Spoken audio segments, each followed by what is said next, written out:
Tavis, we hope. We're on Daf Base Omid. Base wasn't a tricky one.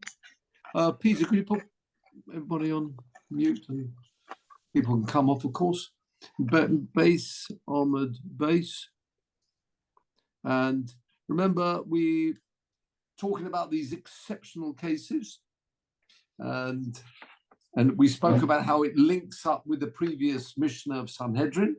And later on, it will actually get involved in the technicalities. We're again reminding people we're into Eidim Zomimim.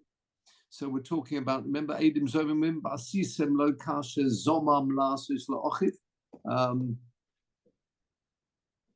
And good to see you, Laurie. And where we are, three lines down in base on base. So now we move to the second exceptional case mentioned in this Mishnah, which was where you don't actually do as they intended, Michael. And that's 3 lines down. Me'iden on base on a base meet and on a bishplanishu chayiv golus, if you remember, where they give testimony that we were in the Bezdin, we were in the court case, we were in the Sanhedrin, we were there when this person, yes, it was decided, yes, it came to a verdict that he had to go, he'd killed somebody sadly accidentally, and therefore had to go off to Golos. And then they're found to be Eidim Zomimim. Then what we say is they do not go to Golos, but what happens, they get Malchus. So let's have a look at the Gemara here. Mi'iden on Mishpanishu Chayiv Golos. Now, you may have some of these psukim round the side. Let's have a look. Minor hani mili. Have you got it 4 lines down? Minor. From where are these words? What does it mean, these words?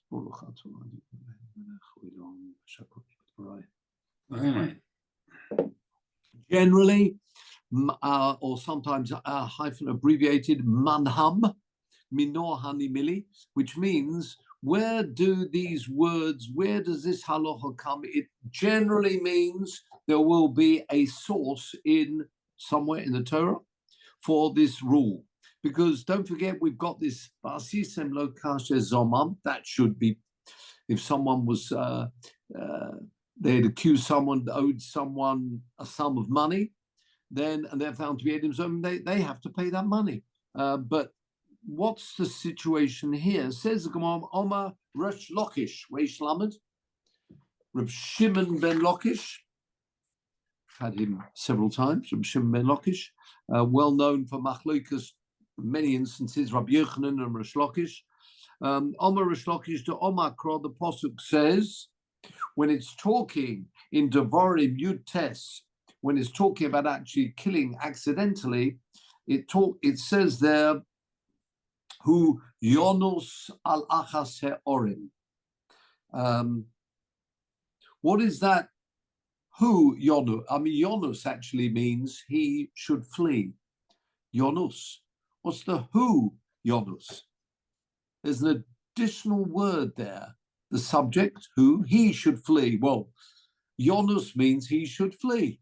You don't need the who at the beginning.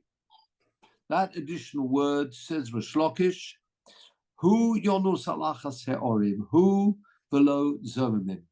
There's a particular exception for when talking about going to Golos, killing accidentally. He is the person that goes to Golos, but not Eidim Zomimim. Okay, so we actually have a posuk for that. Okay. Rabbi Yochanan, as we often find, Resh Lakish and Rabbi Yochanan, with different views. Rabbi Yochanan said a kal v'chomer. Let's work out this kal v'chomer. We don't need a posuk. That posuk, the word who, for another reason, but not for this. Let's see if we can work out this kal v'chomer.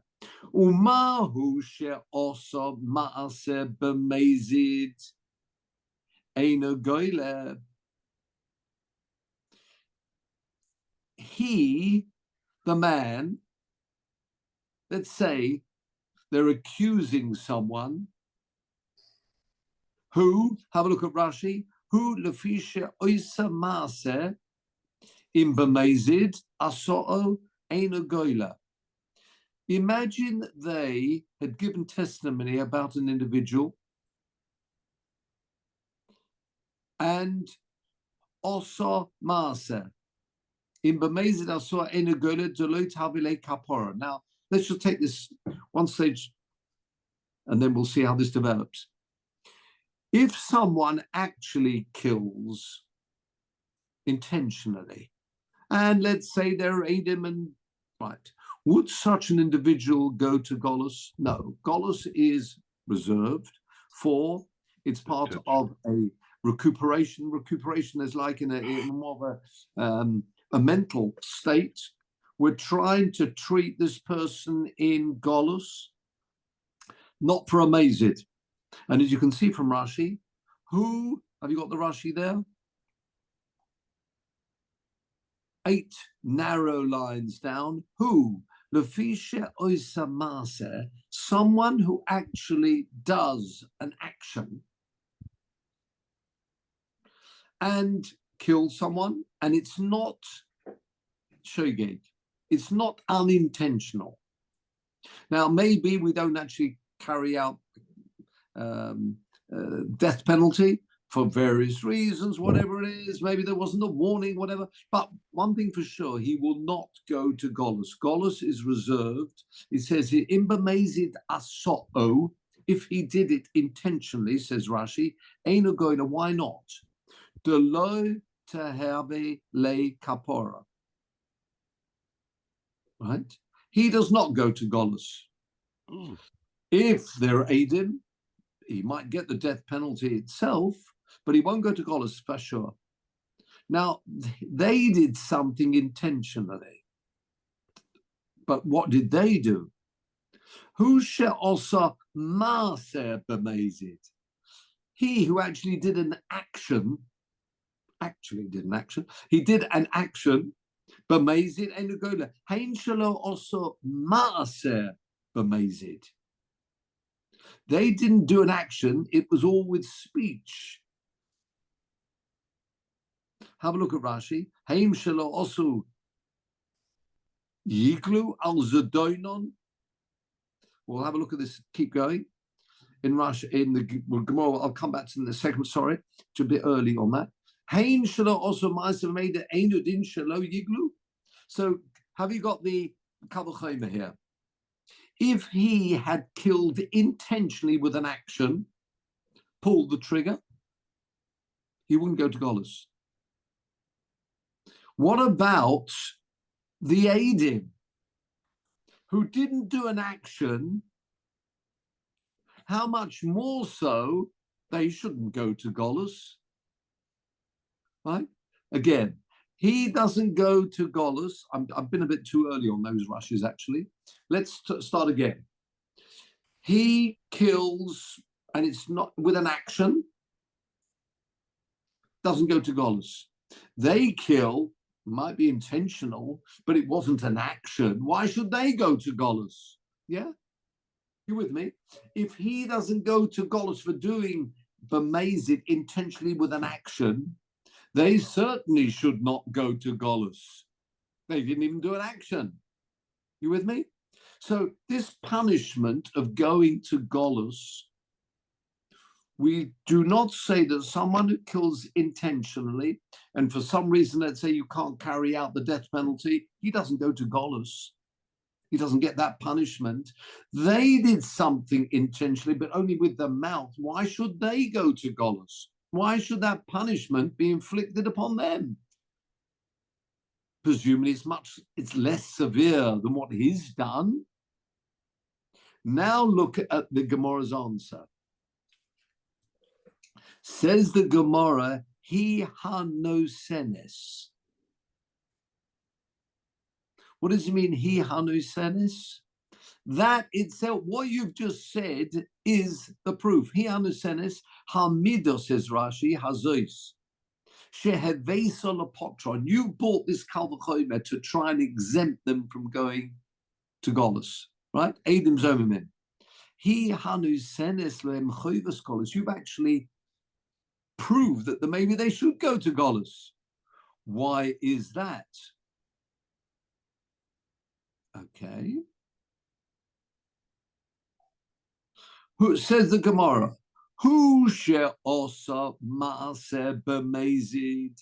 If he had done, which he imagined the person had done the action, and it's intentional, low legal, it doesn't go to Golos. You know why it doesn't go? It's not because the punishment, the involvement there. Let's start again. The Kal V'chomer is a punishment which is not inflicted on someone who killed with an action. That punishment doesn't go to him. It certainly shouldn't go to someone, therefore, who kills intentionally, but without an action, it's only words. That punishment should not go to someone who was an aid zomein. That's what the Gemara's Kal V'chomer is. Are we happy with that Kal V'chomer? Says the Gemara, I'm not, because that's just the proof. Continue the Gemara. Who she'osa ma'aseh b'mezid lo? You know why he doesn't go to Golos? Ki heichi delo tahava le kapora. We don't want him to have the kapora of going to Golos. Going to Golos itself would have been the kapora, the forgiveness for he would have got for that action. We don't allow him to go to Golos. Seeing as what they've done is less, maybe they should go to Golos. Just like a person who kills unintentionally goes to Golos, maybe Eidim Zomim should go as well. Because their action is not as bad as someone who kills intentionally. Carry on the Gemara. So do you understand? That Kal V'chomer, when we look at it on the punishment point, that's where we're coming from on the Kal V'chomer, a punishment which you don't inflict on someone who kills intentionally with an action, you shouldn't inflict that on somebody of a lesser category. What have they done? They've actually tried to get this person killed, but it was with words. It wasn't an action. The Gemara comes back and says, no, the reason why we don't ask him, it's not because it's a punishment that going to Golos. Going to Golos would have acted as a kapara for him. So we don't let someone who killed with an action go to Golos and have that kapara. But maybe that kapara should go to Eidim Zomim, as it's a lesser offense. You with me? Haim Shala also Maisi Yiglu Al Zadoinon, says Rashi, Ki Heichi, so that they should get a kapara. So all the Gemaras prove that this Kal V'chomer doesn't work. We will look at the Kal V'chomer as punishment. You could look at the going to Golos not as a punishment, but as a kapara. In which case, as they are less severe than actually doing an action, maybe they should have this kapara. With me? Answers the Gemara, Ela machvata karish lochish. We seem to be we return back to Rish Lakish, who mentioned before. The only source is not a Kal V'chomer. Machvata, we're going back, and Machvata means it's the clarity seems to be with Rish Lakish that you're forced to say you've got a posuk.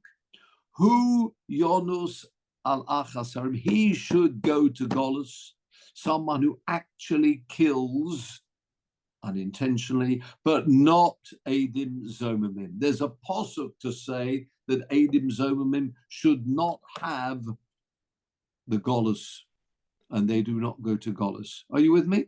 So that, therefore, is the reason why it's an exceptional case. Normally, the intentions, remember we spoke about this rebounding effect, the ball rebounding back onto him.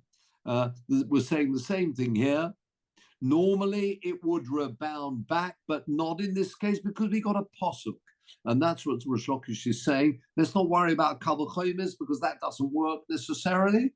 But we do have a posuk, and that posuk will therefore mean that this is an exceptional case, and therefore they do not go to Golos. We can see a yellow hand from Mervyn. Yeah, I just as a comment. We've had this twice. And Machvata, you make a Kalvachomer, Yes. And then we say Machvata for like the previous stuff, the same thing. Yes. And then it's a sort of Machvata means I know, but it's unusual. We've had it twice now. One after the other. So it's almost like a stylistic point here, isn't it? Yes, good, very good. And then we mentioned exactly the same thing. Actually, second line of this very Omud. We go back, you couldn't learn a Kal V'chomer. Now, Kal V'chomer, of course, you can always knock down a Kal V'chomer because it's based on logic.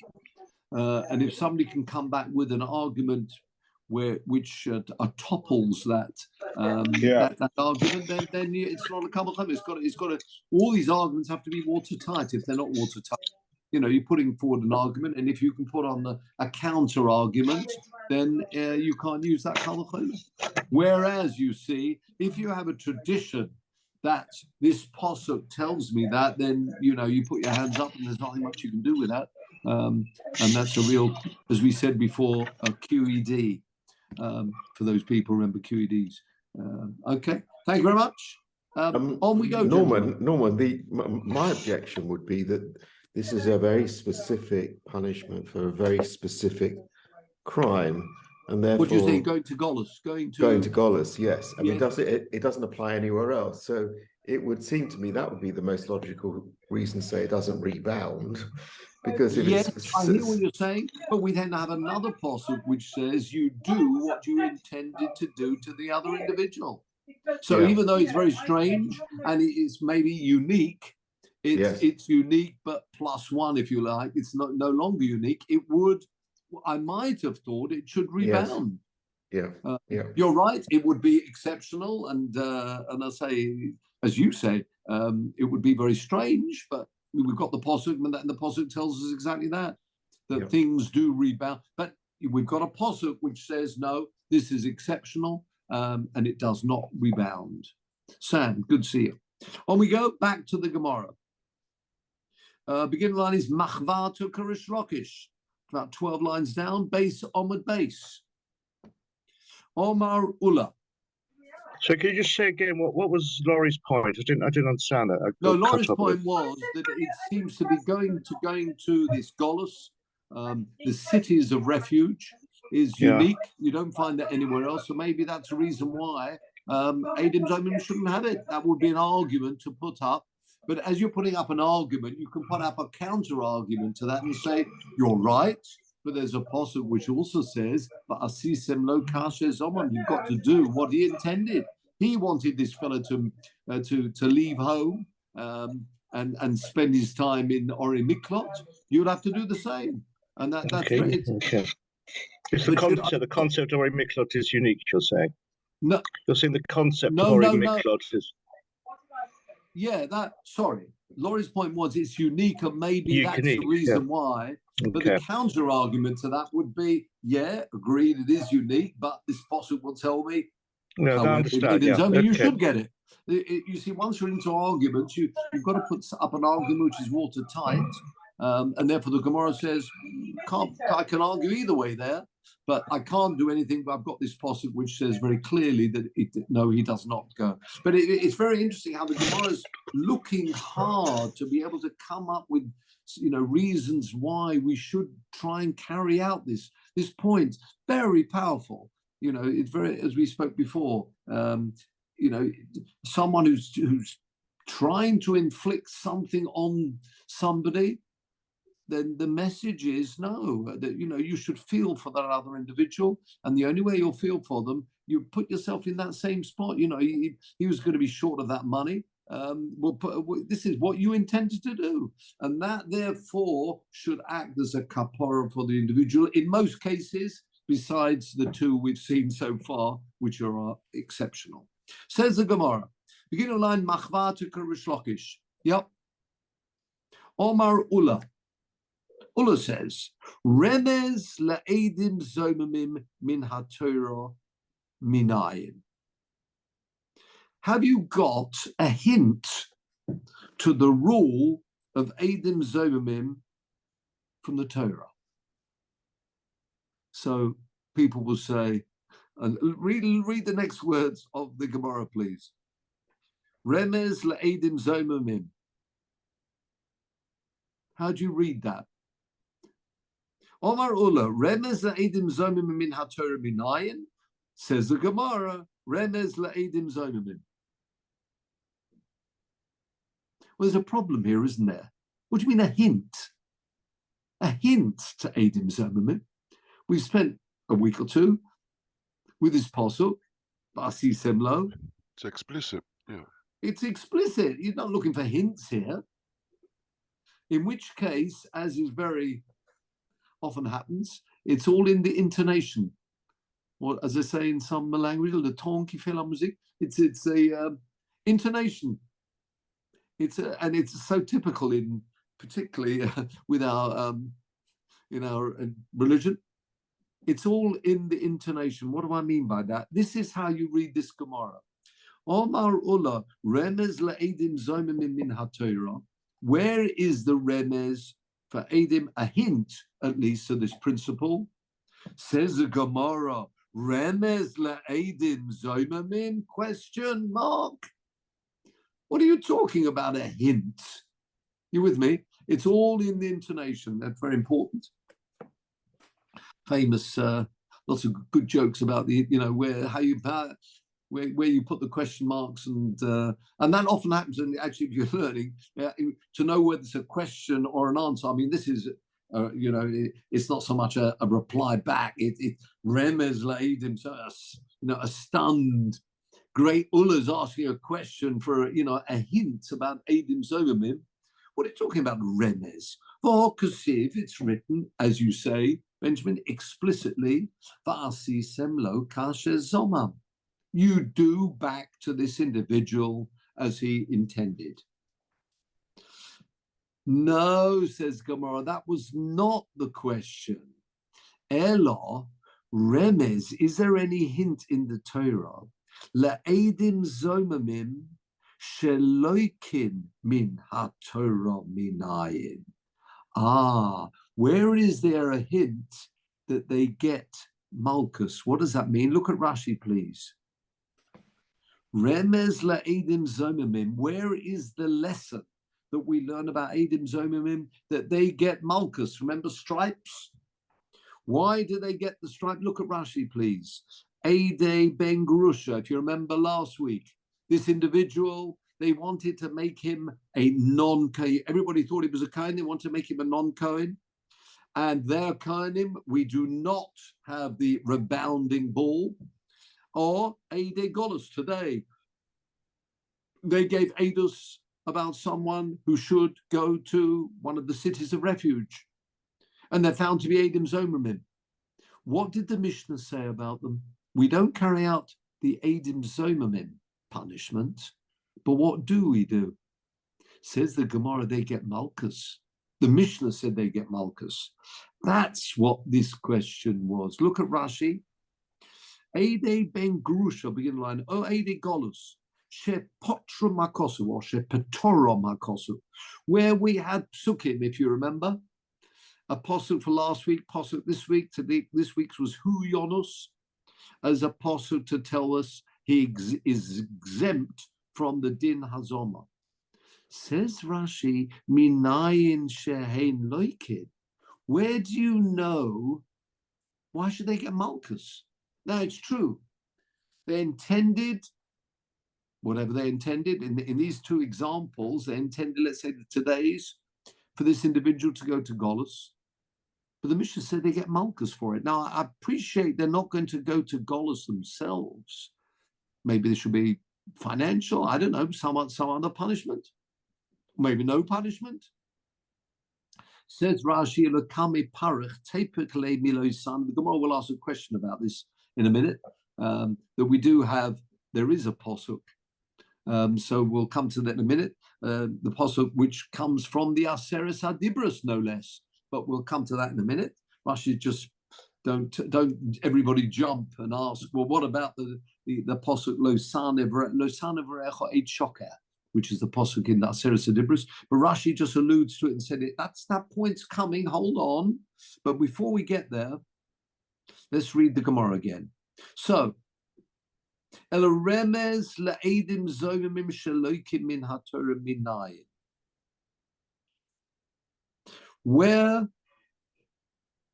Where is the hint that they will get Malchus? Says the Gemara, because there's a posuk. Now this time, you may have this round the side, but if we can call upon Peter to come forward with Devarim Chof Hey, Devarim 25, 1 and 2. The main one we want is 25:1 actually. So Devarim 25.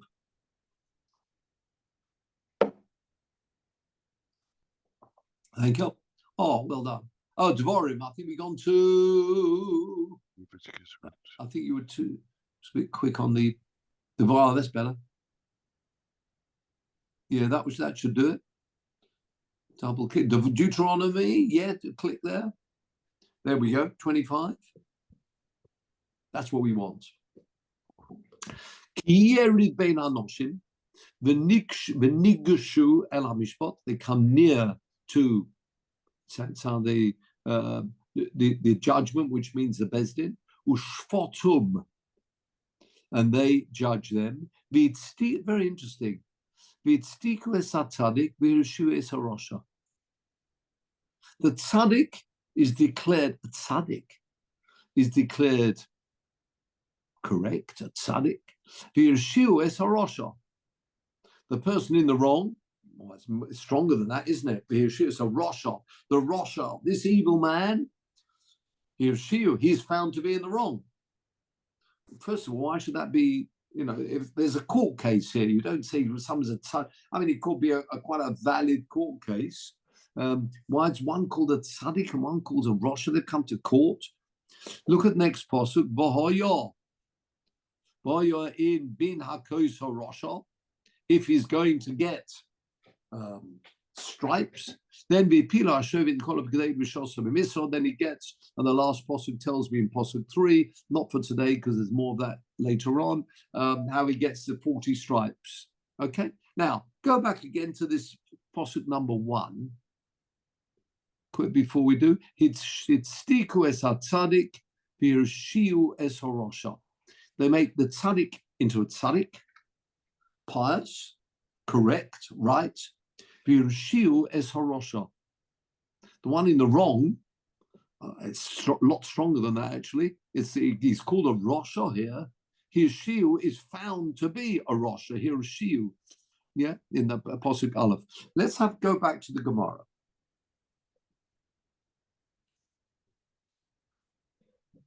Dichsir, beginning of the line. V'tzdiku es hatzadik, v'hirshiu es harosha. I'm doing the Gemara. And then v'hoya im bin hakos harosha, if he is going to have stripes, etc. And the psukim go on. Says the Gemara, mishum hitzdiku es hatzadik v'hirshiu es harosha, because they're found. What's in this? He's found to be a tzaddik, and the other one's found to be a rosha, and therefore then he's going to get malchus. What is it all about? Have a look at Rashi, please. Mishum de tzdiku es hatzadik. Bitmio. This is a question. E v'tzdiku. What's it mean? Who's the hitzdiku? They're finding him to be, or making him into a tzaddik, or making him correct, if you like. V'yirshiu, they're making the other party into a rock. Who's the they here? Now, normally you'd think it was talking about the Dayanim. Says it doesn't make sense. I'm doing Rashi now. If it's talking about the Dayanim, which is the way you'd normally translate it, the Tzaddik, the Rosha, who's correct and who's not correct, Is the Bali Din the two sides, two parties involved? Lomole. Why do we need to have it written here? V'hitztiku tzadik. What's this? They're founding hitztiku es tzadik. Says, continue Rashi. Lichto ki yeriv bein anoshim. If there is an argument, v'nigzu el hamishpat ushvatum, and then if they're going to carry out, well, obviously you're going to carry out the malchus to the person who is the guilty party. What's this v'hitztiku es tzadik coming to tell us? Lomo huzkura. I'm doing the Rashi. Next line. Kan tzidkas tzadik. What do we need to know about this? They're making him into a tzaddik. And that's nothing to do with it being a tzaddik because he's won the court case. It doesn't make him a tzaddik. He might be right, and the Dayanim found saying the court case went his way. But you call him a tzaddik for that? Says the Gemara, says Rashi, this is how you translate this pasuk. V'chi kol mokom. Oh, so I haven't got the answer yet. Sorry, still in Rashi. Might as well finish this Rashi first. V'chi kol mokom shetzdiku bezdin is another point. The pasuk goes on to say, when he's found to be a tzaddik, then he's going to get malchus for some reason. And then it tells you how he should get malchus, and it should be 40 stripes. Every time when there's a court case and the Bezdin find one side obviously to be right and the other side to be incorrect, there's always going to be malchus involved. Read the Rashi, please.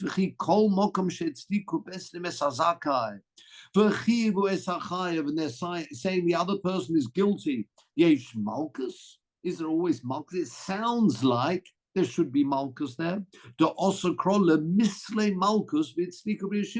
sounds like because he's found to be a tzaddik and found to be a rasha, therefore there will be malchus. Normal court cases don't necessarily warrant a need malchus in a court case. Elo, back to our Gemara. A totally different way to understand that pasuk. Have you got it? 3 narrow lines up. Elo Adim. We are talking about witnesses. Oh. Previously, here Shiur es tzaddik. There's an individual, and for this, say he really is a tzaddik compared to what they've said he's done. They may have said he's committed, I don't know what, whatever. Could be a capital offense. They're making somebody into a tzaddik now. V'osa eda achrini, and 2 other witnesses come. V'hitzdiku es tzaddik. Oh, they've now made that person who really was totally innocent, because that first pair of Edim were Edim Zomimim. So they're now rectifying the matter and making that individual, the one who was accused, they're returning him back to his tzidkus, if you like. V'hitzdiku es tzaddik, demei kora, who was really a tzaddik all along, and they've only claimed that he's been stealing money or whatever, not paying back money. It's not true. So it's another pair of Edim who hitzdiku es tzaddik, demei kora, v'shavinu lahani Rishoyim. They've made those other Edim into Rishoyim. Then there's going to be an occasion where there will be malchus in that instance. Have a look, please, now at Rashi. The beginning line is Shiur. The also call it missing malchus is Shiur. I stopped in the middle of that. Shiur, beginning of the line. Got it? Elo, I'm doing the Rashi, but al kochacha, certainly, as I say, it can't be talking about the Dayanim making this person a tzaddik and this person making a rasha. Well, they've come to court, and a standard case doesn't make somebody a rasha. There are 2 parties. One's right, one's wrong. Yeah. Elo akocha ba'edim mishtoi. It's talking about witnesses. What type of witnesses? Edim shekorim. These are false witnesses. Shiur tzaddik. They've made someone who was totally innocent, they've made him guilty. In fact, more than that, they've said something about him negatively, clearly, whether he owes somebody money and he's saying, no, I don't, or other offenses. Shiur tzaddik. Previously, now ubo'u acherim, and this pasuk that we were looking at in Devarim is talking about the second pair of Eidim, who now rectifying the matter. V'hizimum, they make the first pair Eidim Zomimim, and we know how they do that. They say, you were with us on that cruise in South America. You couldn't possibly have seen this event. V'tzdiku es hanidon. They make the person who was being accused, they make him now into a tzaddik, correctly. Shiur tzaddik, he was always innocent. They made him innocent. But what have they done? Here is Shiur es ha'edim orashoim. They've made and given a name, if you like, to that first pair of Eidim. Here's Shiur, they've made them into evil individuals. Then there's an occasion, v'hoyu im bin hakos Esarosha. There's going to be an occasion where you might not have expected it, but here it is, where they will get Malchus.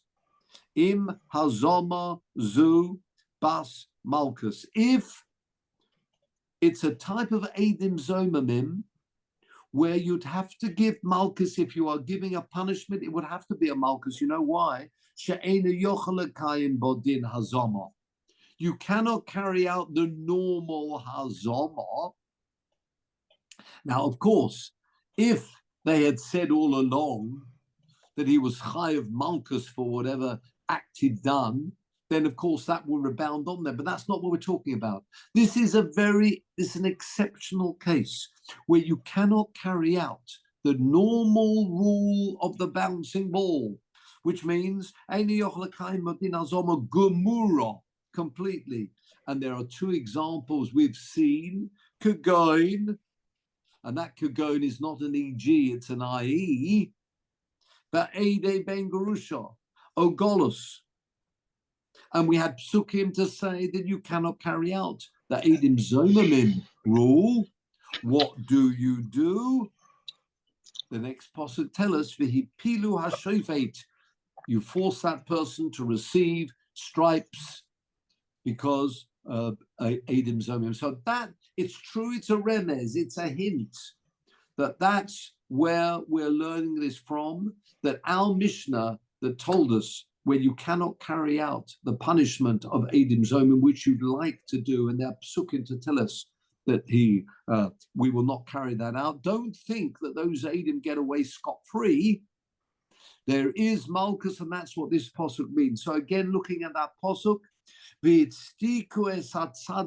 they make the original person who really was innocent, where the first pair had made him into a Rasha, if they, if you like, bring things back to the original situation, to making him into a tzaddik, and that's the second pair of Eidim do this, because they've said that the first pair were Eidim Zomimim, so they've brought the situation back to as it was previously. For Yeshua Esarosha, they made the Eidim Zomimim into Rishoim.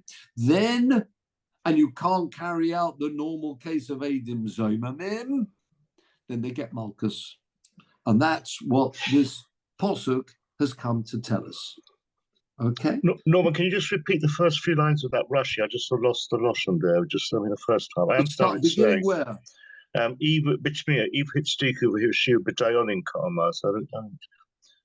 Yes. If it was talking, and that's a normal way you would actually translate it, why do you have to mention Sadik v'Rosha Babali Dinilom? Why do you need to mention that at all? What, you made him into it? Obviously, even if you translate the word Sadik being correct, in English, one person winning the argument, one person losing, which itself is strange to call it Sadik and a Rosh. I mean, it's a court case, and you can't call one a Rosha because he lost the court. But even leaving that aside, you don't need those words in the Torah at all. Just say whoever wins, if that's the truth. And then the Rashi goes on to say, why should they get Malchus? Just because they lost the court case, why should they get Malchus?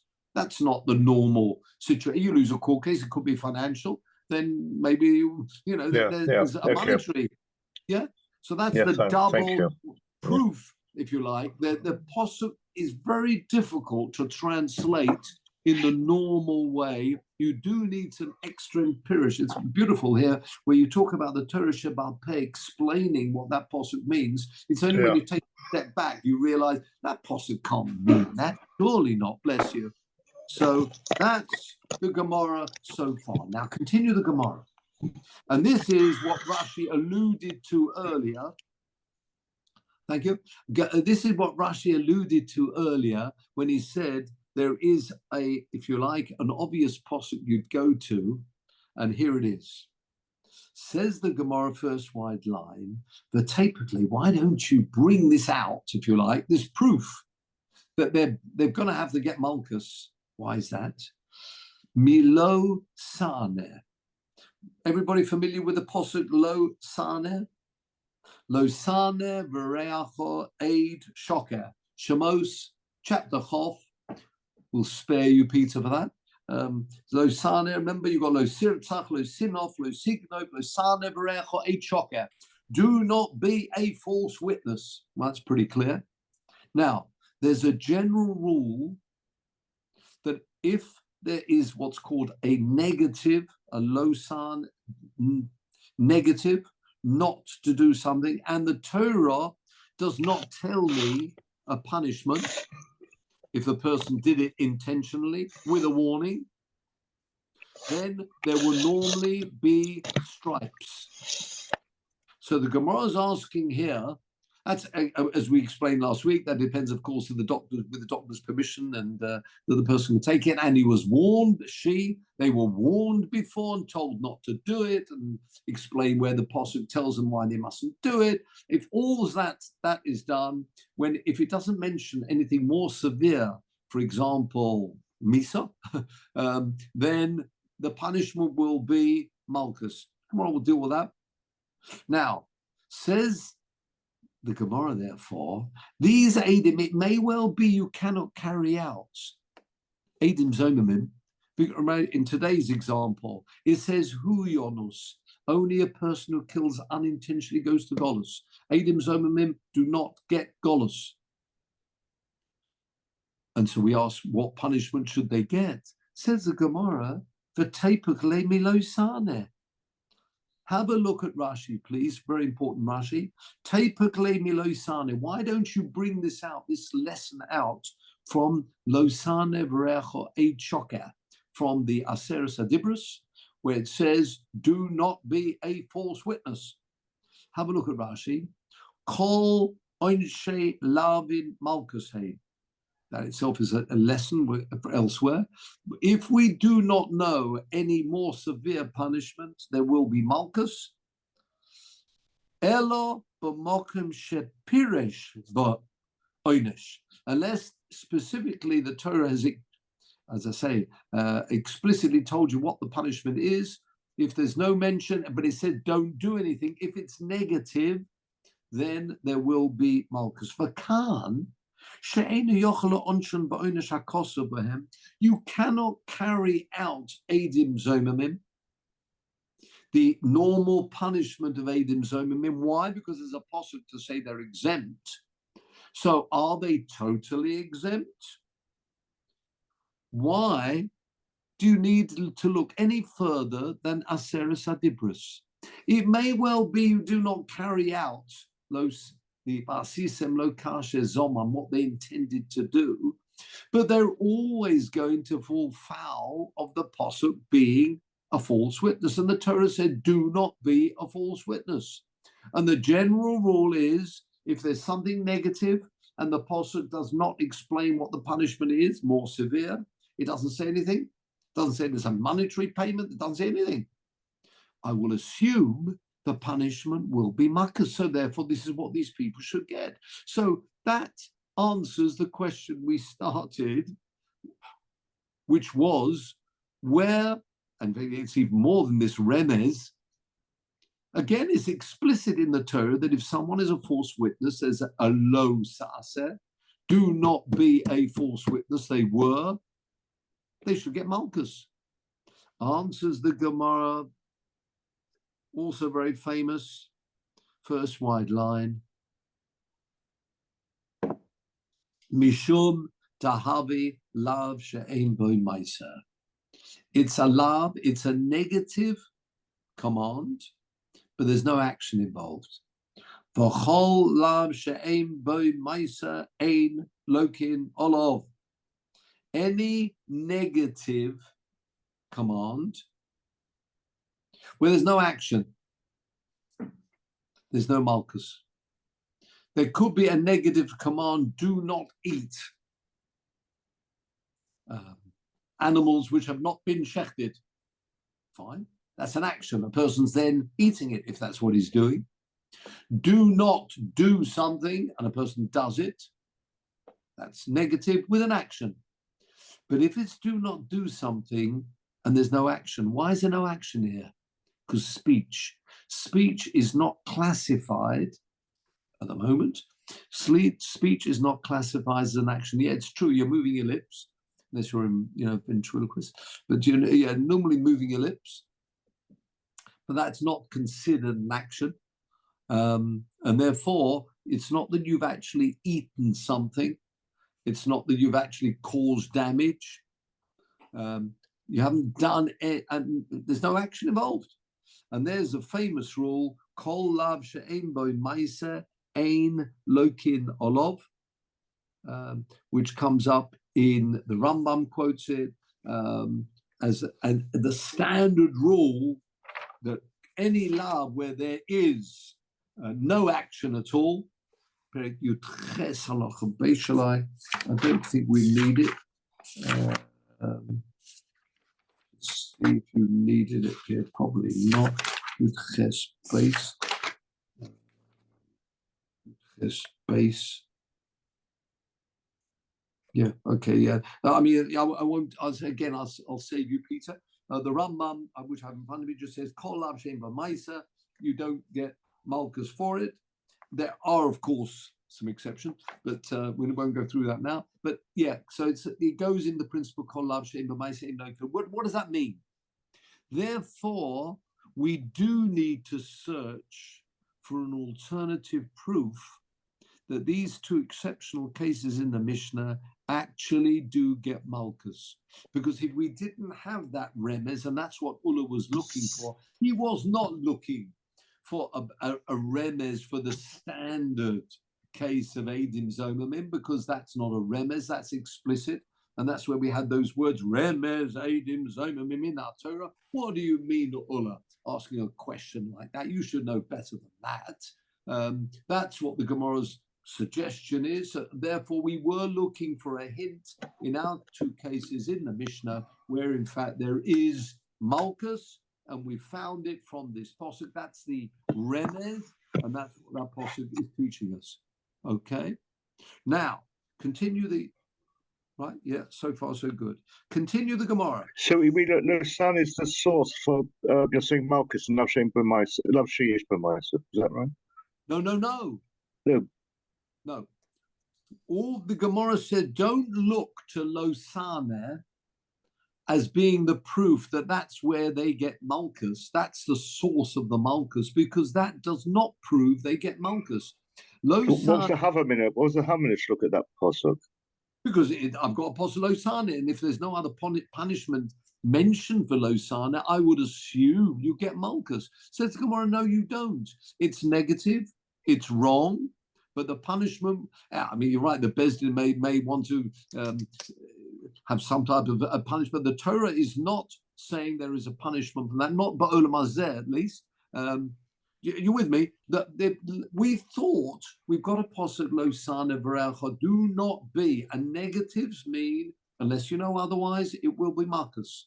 So I would have thought they are false witnesses. They came and wanted this individual. They've said, whatever he said, let's say he should go to Golis.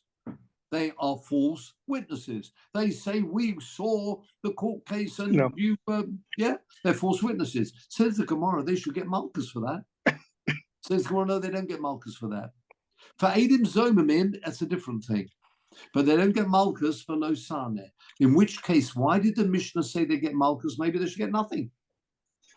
Because you cannot carry out Golus because you've got a posuk. So what are you going to do to these people? No punishment, says the Remez from that Tzdikus HaTzadik. Then they get Malchus. If you cannot carry out Eidim Zomimim, give them Malchus. There is a punishment for it. You cannot go around just acting in this way as Eidim Zomimim. Is that all right? Yeah, I mean, sort of, yeah. I sort of. So the happening of the Gemara was that you could have that you got this positive Lusana Rechod Shoker, yes, and that doesn't mention a punishment there, right? Which case, and therefore, it should be Malchus. If no punishment's mentioned, then the standard, the default position for a negative is Malchus, which we know from elsewhere. Which we know from elsewhere. Yes. Right, and therefore, okay. I don't need to look any further than that posuk in the Aseres Adibrus to tell us that these Eidim Zomimim, you cannot carry out Eidim Zomimim. They're going to get Malchus. Of course, they'll get Malchus. Lo Saneh says, come on, no. Lo Saneh does not actually mean they will get Malchus because there's no action involved. Had there been an action involved, I would agree with you.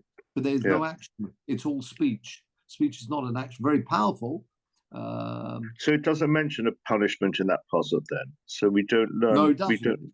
Yeah. No, quite right. So Lo Saneh is negative, and yes, there is no punishment mentioned. So it's just an admonition. It's an admonition, not to okay. And you don't the punishment for Ben Hakos Sorosha. Okay, for the other puzzle. Okay. So that possible Tzdikus HaTzadik was talking about the Eidim Zomimim. Okay. Yeah. Yeah. Thank you. Okay. Good. Now, the Gemara, just to conclude tonight, that is, 2 lines down, 2 wide lines down, says the Gemara, Tonu Rabbanan Abraisa, Dalad Devorim Nemru Ba'edim Zomimim. There are 4 principles, 4 things, not principles necessarily, 4 rules about Eidim Zomimim. Besides the standard, which is there are 4 things you need to know about when you're talking about Eidim Zomimim.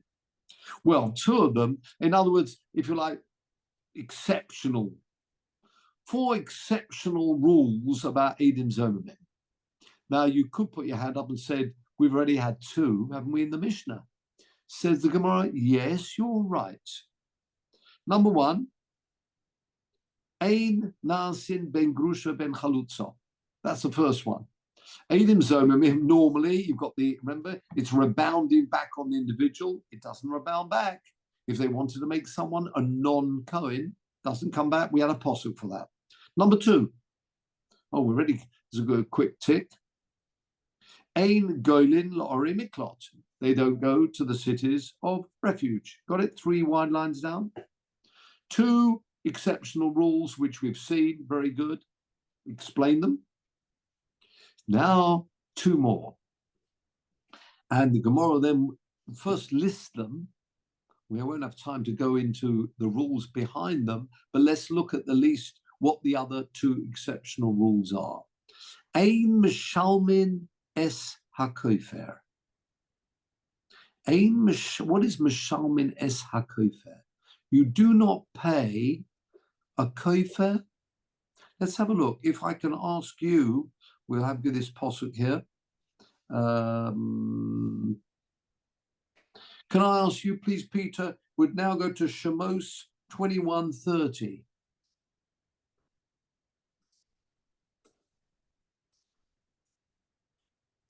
Coming right up. Thank you very much indeed. 21:30. Excellent.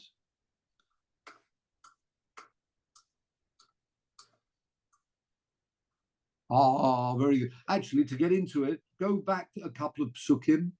There we are. There we are, 28. Talking about an ox, not necessarily an ox, but an ox that kills someone. Then what do? The ox is soccer. Yep. There's no other punishment. In other words, this was not expected. You've got this ox, or it doesn't have to be an ox. It can be another, a wild animal. Let's say you've got a dog, and it's always a nice, calm dog, and it goes up sadly and bites. So, in this way, actually kills someone. The animal is put to death, but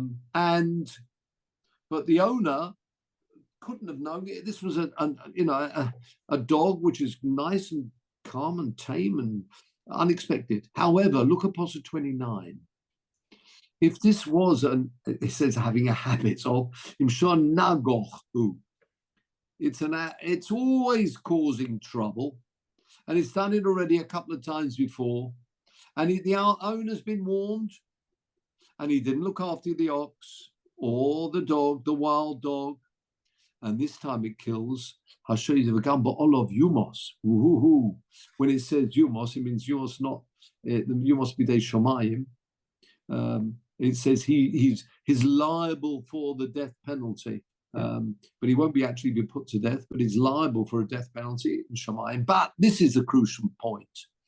Im kofer yushas. Now, if you double press it, let's see what Rashi does with that.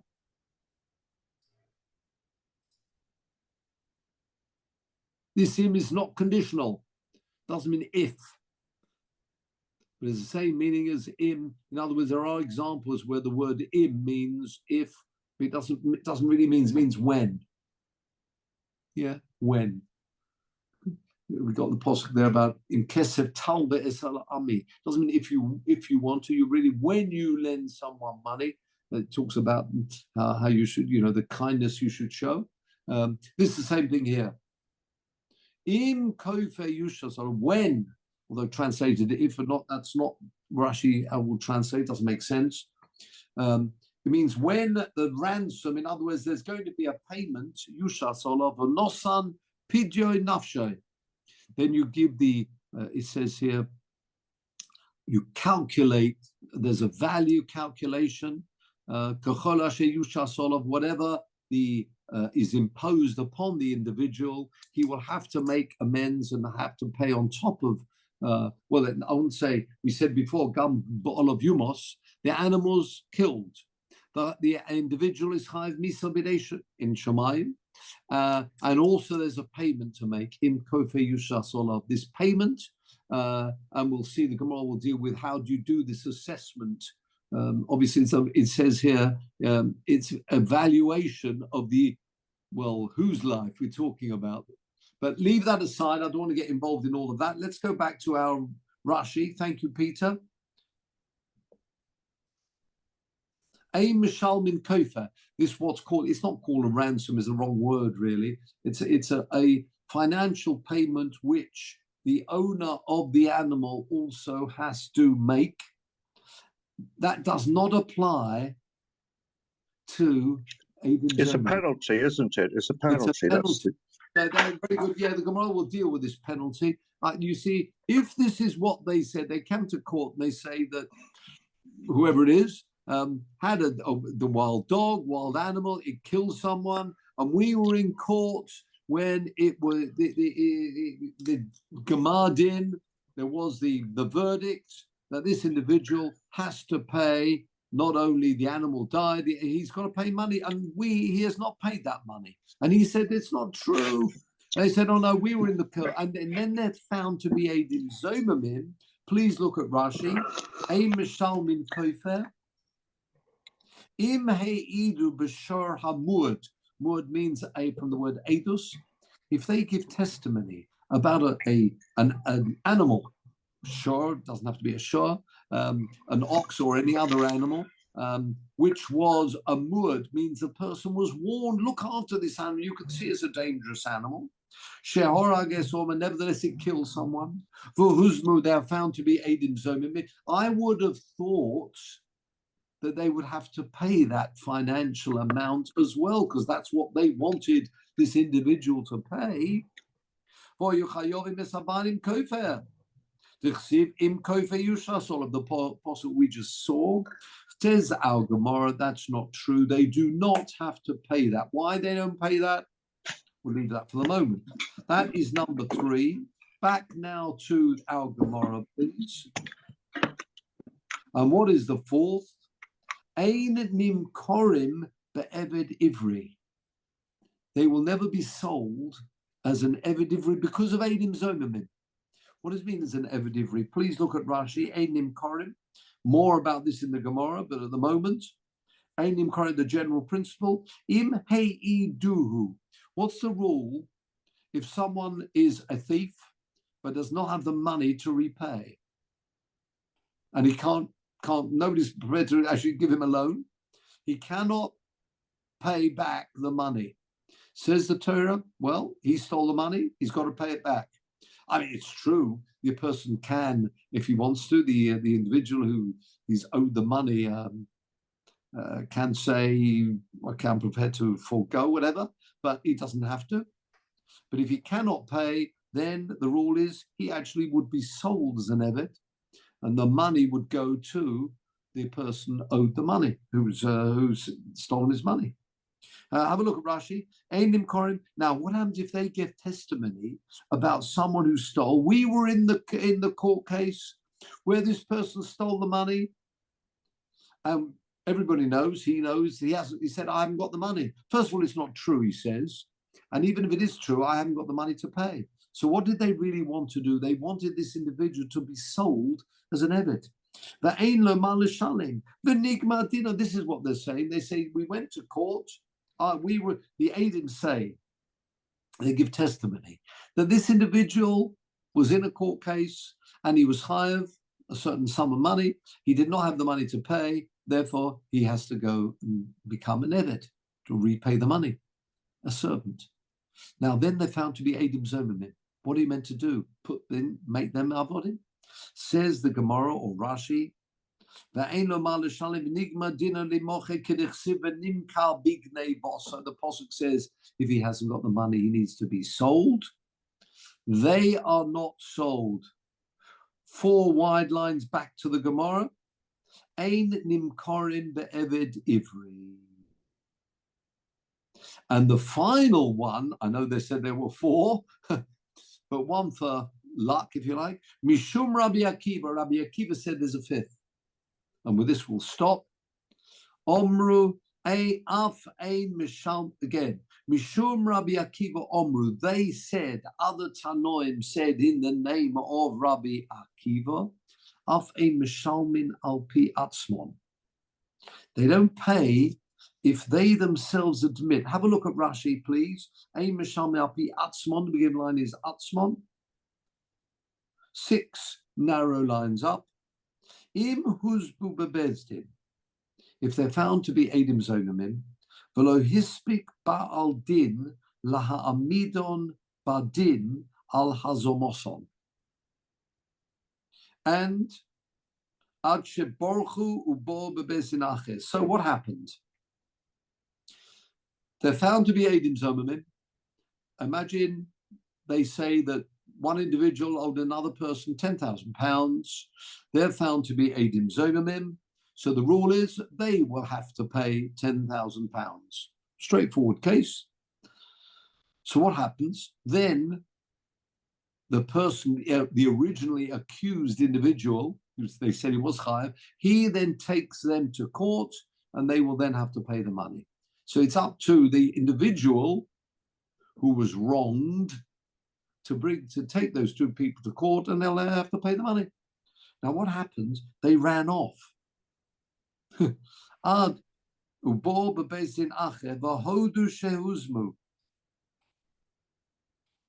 they've admitted that they're found to be Eidim Zomimim, but Bezdin Ploni, in another Bezdin. That's not good enough. Ein mishalmin al pi atzmon. Very strange. And I said, perhaps I shouldn't have even mentioned it yet, because without seeing the whole Gemara, how it works is tricky. But I just wanted to point out tonight is there are 4 plus 1. In other words, there are 4 main exceptions to the rule. Rabbi Akiva's got a 5th, which we'll have to look into, about paying if you admit that you're an Eid Zomim. And I admit wants to do tshuva perhaps, and he comes to another court and says, I'm an Eid Zomim and I need to pay £10,000. That second Beis Din will not force that individual to say, yeah, okay, if you admit it, you pay. No, that's not what the way it works with Eid Zomim. But leaving that aside, we've got 4 cases, 2 of them we've seen in the Mishnah. Third case, we said you don't pay the extra money if they said that that individual had an animal that killed somewhere. Where that individual will have to pay money, they don't pay. That's called the kofer. Ransom is probably not quite the right word, but it means a payment.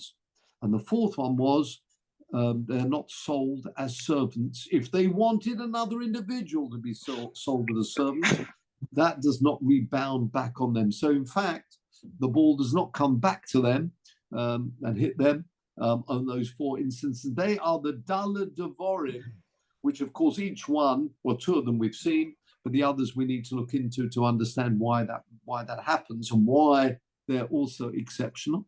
I mean, the last case is just presumably a case of not incriminating themselves, isn't it? Yeah, but the question is that different to any other case where if somebody came to court and just said, I'd owe someone some money, can they do that?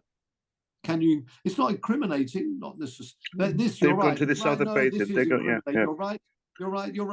Yeah. Well, that will all come into it. If you come to court and you just say, I owe this person this money, then maybe you could just admit and then, well, okay, if that's what you say, pay it off.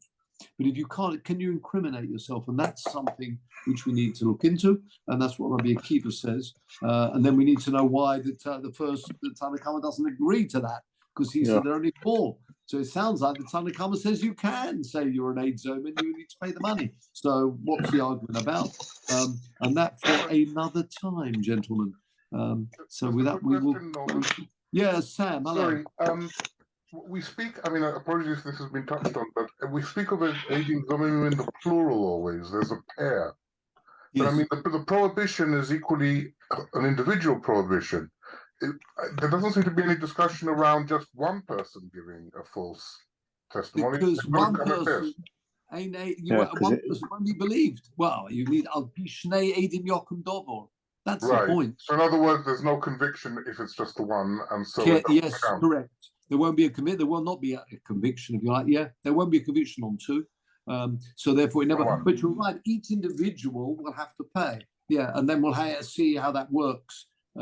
If there are 2 and it was £10,000, each pays 5,000.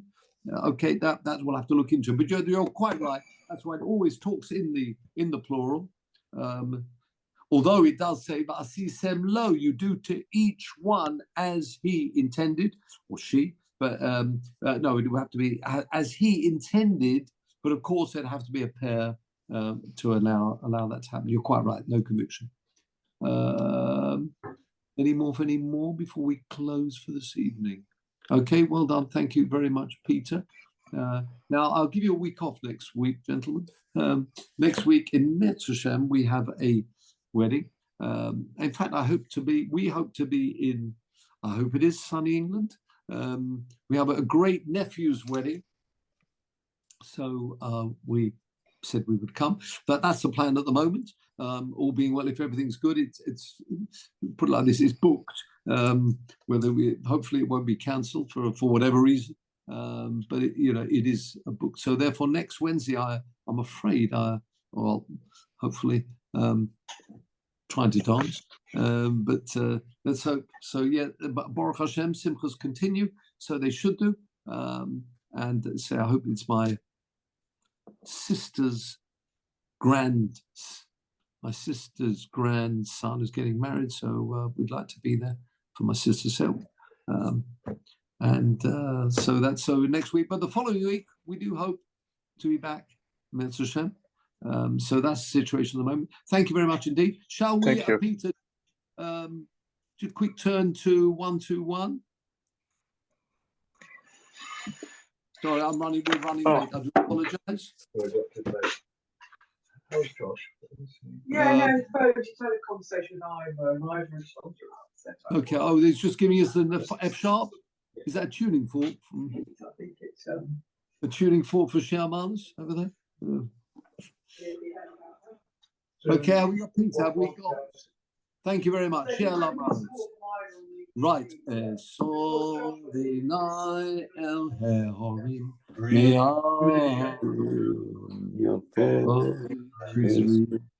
Ezri me'im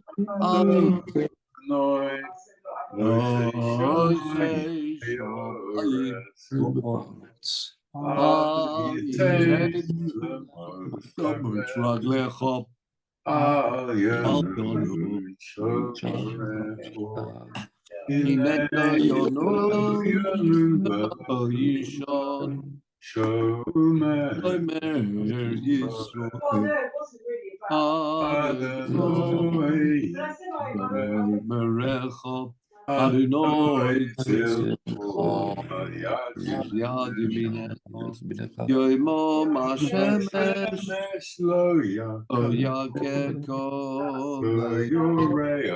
Yafa Adonai Yishma Es Nafshecha Adonai